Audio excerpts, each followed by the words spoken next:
Hello students, mechanical learning zone में आपका स्वागत है। मैं उत्कर्ष त्रिपाठी। आपको पिछले टॉपिक में हमने आपको बताया था आईएमईडी का फुल फॉर्म, उसके मतलब और उससे जुड़ी हुई 3 चीज़ों को हमने आपको समझाया था। वो 3 चीज़ें थी प्रशासन, प्रबंध और संगठन। इन तीनों के विषय में आपको समझाया गया था। अब हम आपको बताएंगे कि प्रशासन, प्रबंध और संगठन में अंतर क्या होते हैं। Difference between administration, management and organisation. अब देखिए, प्रशासन संगठन का वह स्वरूप प्रशासन संगठन का स्वरूप निर्धारित करता है, ठीक, जिसका उपयोग प्रबंध द्वारा किया जाता है। प्रशासन कार्य का नीति निर्धारण करता है और प्रबंध उस कार्य को वर्किंग कंडीशन में लाता है, जो कि हम पिछले वीडियो में हम आपको बताए थे कि प्रशासन केवल रूल बनाता है, लेकिन प्रबंध उसके रूल को वर्किंग कंडीशन में बनाता है। प्रशासन का कार्य क्या होता है? नीति निर्धारण करना, और प्रबंध का काम क्या होता है? उसको वर्किंग कंडीशन में लाना। प्रशासन द्वारा निर्धारित नीतियों एवं उद्देश्यों को कार्यान्वित करने के लिए प्रबंध जिस यंत्र का प्रयोग करता है उसे ही संगठन कहते हैं। कि मतलब प्रशासन हो गया आपका नीति बनाना, नीति को निर्धारित करना। अब प्रबंध का काम क्या हो गया? उसको वर्किंग कंडीशन में लाना, और इसको वर्किंग कंडीशन में लाने के लिए जिसका उपयोग किया जाता है वो आपका संगठन कहलाता है। ओके, अब देखिए, हम आपको एक डायग्राम से बताना चाहते हैं कि कैसे वर्क किया जाता है। तो अब देखिए, सबसे पहले उसकी प्लानिंग की जाती है।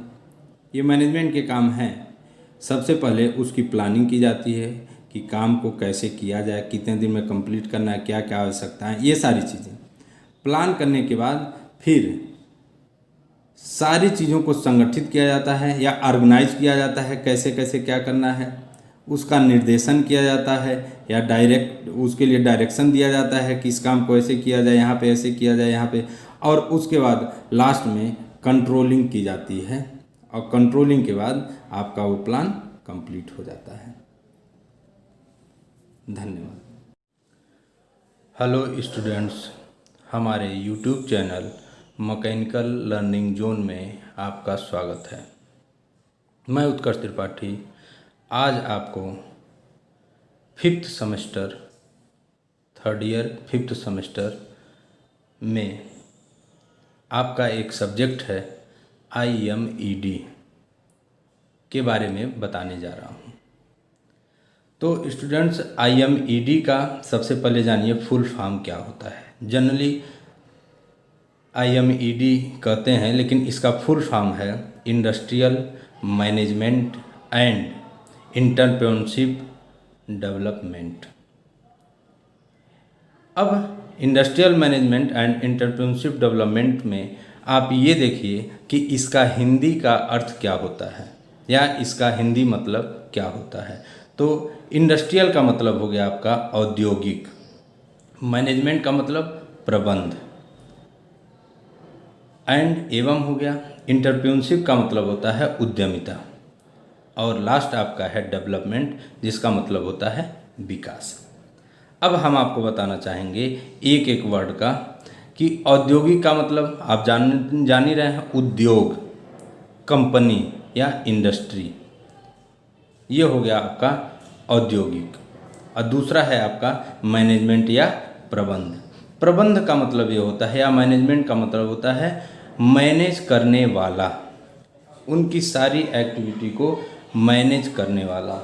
यानी हम कह सकते हैं कि इंडस्ट्री से रिलेटेड हर काम को मैनेज करने वाला ही औद्योगिक प्रबंध या इंडस्ट्रियल मैनेजमेंट कहलाता है। एक दूसरे को एक साथ जोड़ करके अगर देखें तो यही होगा कि इंडस्ट्री को मैनेज करने वाला, जिसे औद्योगिक प्रबंध कहते हैं। अब आइए, एंटरप्रेन्योरशिप का मतलब होता है उद्यमिता। उद्यमिता क्या हो गया?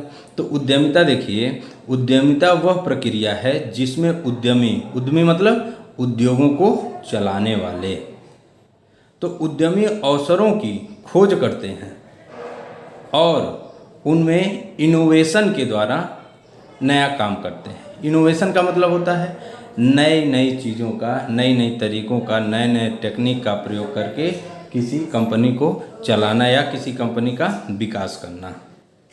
ये हो गया आपका उद्यमिता। और डेवलपमेंट का मतलब हो गया विकास, मतलब इंडस्ट्री के मैनेजमेंट उद्यमिता द्वारा नए नए अवसरों की खोज करके उस कंपनी का विकास करते हैं।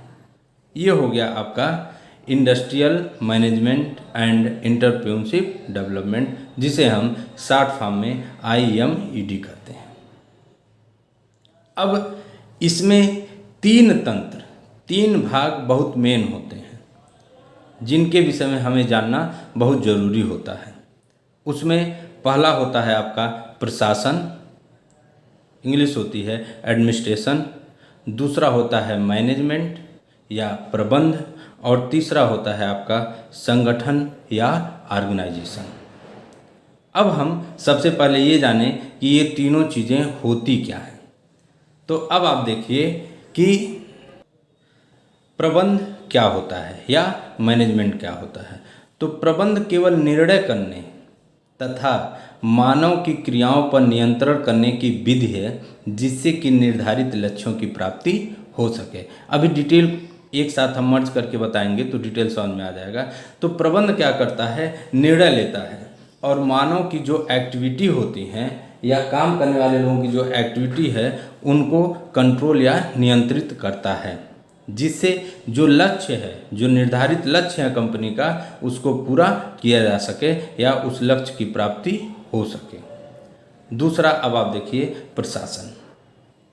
प्रशासन उद्योग की वह शक्ति है, जनरली हम ये कह सकते हैं कि प्रशासन रूल बनाता है या प्रशासन नीति को निर्धारित करता है। तो प्रशासन उद्योग की वह शक्ति है जो उन उद्देश्यों को निर्धारित करती है, वही हम कहें रूल बनाता है, उन उद्देश्यों को निर्धारित करती है जिनकी पूर्ति के लिए प्रबंध और संगठन ये दोनों प्रयास करते हैं या प्रयत्न करते हैं।